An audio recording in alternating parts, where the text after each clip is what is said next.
साथियों नमस्कार। अभी जो है परख का सेकंड मॉक टेस्ट होगा कक्षा 3, कक्षा 6 और कक्षा 9 के लिए।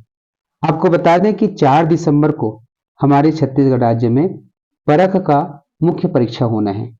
तो उस मुख्य परीक्षा की तैयारी के लिए लगातार प्रयास किए जा रहे हैं और इसी क्रम में हमारे छत्तीसगढ़ के सभी स्कूल में, चाहे वो सरकारी स्कूल हो, चाहे प्राइवेट स्कूल हो, चाहे अनुदान प्राप्त स्कूल हो, सब स्कूल में इस प्रकार से प्री टेस्ट का आयोजन किया जा रहा है और यह एक साथ होगा और इसका ओएमआर शीट में भरना भी है और भरने के पश्चात इसकी ऑनलाइन एंट्री भी करना है। तो सबसे पहले यहाँ पर जो वीडियो बना रहा हूँ इसका उद्देश्य है कि विद्यार्थी जो है ओएमआर शीट भरना सीखे। तो इस वीडियो को आप अभी अपने स्कूल ग्रुप में, पालकों के ग्रुप में भेज दीजिए ताकि वो भी इस प्रक्रिया से अवगत हो सके और विद्यार्थियों का हेल्प हो सके। तो सबसे पहले क्या करना है, यहाँ पर देख सकते हैं विद्यार्थी का नाम लिखा है। तो यहाँ पर इंग्लिश में विद्यार्थी का नाम लिखना है, इसलिए इंग्लिश में क्योंकि जब ऑनलाइन एंट्री करते हैं तो विद्यार्थी का नाम हम इंग्लिश में एंटर करते हैं। सेकंड जो है यहाँ पर दिया गया है स्कूल, तो यहाँ पर विद्यार्थी को अपने स्कूल का नाम लिखना है। आप उनका मदद कर सकते हैं, ठीक है, लिखने के लिए इसमें प्रारंभिक पेज में। उसके पश्चात है विकास खंड। तो विकास खंड में जैसे हमारा स्कूल खरोरा क्षेत्र के अंतर्गत आता है तो यहाँ पर तिल्दा विकास खंड है हमारा, तो क्या लिखेंगे, तिल्दा लिखेंगे, ठीक है। उसी प्रकार आपका स्कूल किस विकास खंड में उसको लिखना है। फिर जिला का नाम लिखना है, जैसे रायपुर है तो रायपुर लिख दिए, ठीक। अब उसके पश्चात आकलन का तिथि। तो आकलन का तिथि जो है अभी 25/11/2024 होगा क्योंकि 25 तारीख को होना है। कौन सा दिन होगा ये सोमवार को होगा, तो इस जगह लिखेंगे सोमवार, किसमें, दिवस में। अब यहाँ पर माध्यम, तो जो प्राइवेट स्कूल वाले ध्यान देंगे, आपका स्कूल अगर इंग्लिश मीडियम में है तो इंग्लिश में अंग्रेजी को करेंगे। अच्छा, किसी भी का स्कूल हो, ऐसे केवल प्राइवेट की बात नहीं है, इसलिए प्राइवेट को फोकस किया क्योंकि थोड़ा सा कंफ्यूजन हो जाता है। इस प्रकार से परीक्षा उनके यहाँ पहले बार भी हो रहा है परख का, है ना। तो देखिए यहाँ पर आपका स्कूल किस भी माध्यम का है, जैसे हिंदी माध्यम का है तो हिंदी को करेंगे। तो यहाँ पर टिक नहीं लगाना है, अक्सर क्या होता है टिक लगाने का एक छोटी कक्षा में आदत रहता है। तो यहाँ टिक नहीं लगाना है, यहाँ पे लगाना है गोला करना है ऐसे। अब गोला करने का भी जो तरीका है उसको ध्यान से देखेंगे। इस प्रकार से पेन को जो है राउंड एंड राउंड घुमाएंगे। कुछ विद्यार्थी क्या करते हैं, गोला करना है करके ऐसे कर देते हैं, जैसे कि ये मार्कशीट है इस प्रकार से लगा देते हैं ऐसे। तो ऐसे करेंगे तो क्या होगा, देख सकते हैं ये बाहर आ रहा है, तो ये गलत तरीका है। सही तरीका क्या है आगे देखेंगे प्रैक्टिस में और विद्यार्थी को भी बताते जाएंगे। अब उसके पश्चात है विद्यार्थी का आईडी। तो यहाँ पर जो है विद्यार्थी का पेन नंबर को भरना है। ये पेन नंबर भले मैं यहाँ पर लिख रहा हूँ, इसको आपको नहीं लिखना है ना, मैं समझाने के लिए लिख रहा हूँ, ठीक है। इसको आपको नहीं लिखना है, केवल बताने के लिए कि पेन नंबर लिखना है। पेन नंबर क्या होता है, विद्यार्थी की जब एंट्री हमने यू डाइस पर किया तो उसको एक यूनिक नंबर प्राप्त हो, वही पेन नंबर है, परमानेंट एजुकेशन नंबर, उसे यहाँ पर लिखना है। कैसे ज्ञात करना है, इसको कैसे निकालना है, इसके लिए एक वीडियो बनाया हूँ, डिस्क्रिप्शन पर लिंक है, टच करके देख सकते हैं।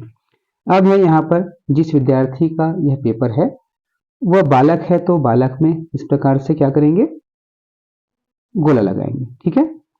अगर बालिका रहेंगे तो बालिका में गोला लगाएंगे, ठीक है। अब उसके पश्चात एक चूंकि कक्षा 3 के लिए है तो यहाँ पर क्या करना है, अब देख सकते हैं जो गोला लगाया हूँ, कैमरा आजकल हाई क्वालिटी का रहता है तो थोड़ा सा भी चीजों को पकड़ लेता है, तो ये पर्याप्त है इतना, ठीक है। अब उसके पश्चात जो है कक्षा 3 के लिए है तो इस प्रकार से कक्षा 3 को सर्कल करना है, ठीक है। अब उसके पश्चात देख सकते हैं विद्यार्थी कौन से वर्ग का है, एससी है तो एससी में, एसटी है तो एसटी में, ओबीसी है तो ओबीसी में, ठीक। अब मान लीजिए यह विद्यार्थी एससी है तो क्या करेंगे, एससी में इस प्रकार से सर्कल करेंगे, ठीक है। वीडियो को लाइक कर दीजिएगा, शेयर कर दीजिएगा। अब उसके पश्चात CWSN, तो CWSN अर्थात दिव्यांग विद्यार्थियों की जानकारी इसमें रखना है। यदि दिव्यांग है तो इसमें किस प्रकार के है इसको लिखना है, टिक लगाना है, और यदि नहीं है तो इस प्रकार से डैश दे देना है, ठीक। यूडाइस कोड आपके स्कूल का एक पहचान नंबर है जिसको बोला जाता है यूडाइस कोड। इसको जो है आपको हर डिब्बा में एक एक अंक लिखना है। जैसे हमारा स्कूल 22/11 से शुरू होता है, 22/11, तो देख सकते हैं इसमें 2, इसमें 2, इसमें 1, इसमें 1, इसी प्रकार से लिखना है।